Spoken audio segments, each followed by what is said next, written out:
के इन साइड तो उत्ते टेप शेप है ते क्रोनोटोग्राफ वाला हिस्सा वो बाहर पर के जो है बैग ये रजाई रख के आंदी है ते ओ अपने चैनी बंदर जड़ा अपनी हेल्प करता है समान लाने शाने विच।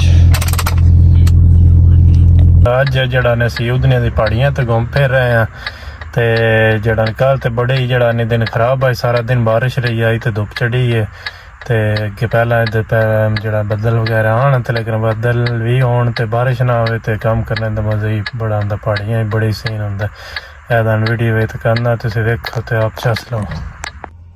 हाँ जी चेक करो कैसा व्यू है ट्रैकिंग विच है ते मज़ा आंदा है ना कि दान बहुत ही प्यारे प्यारे जड़े सीन मिलते नहीं। इतना दुनिया कोई बंदा नहीं ट्रैवल करता जितना जो ट्रक ड्राइवर करता है।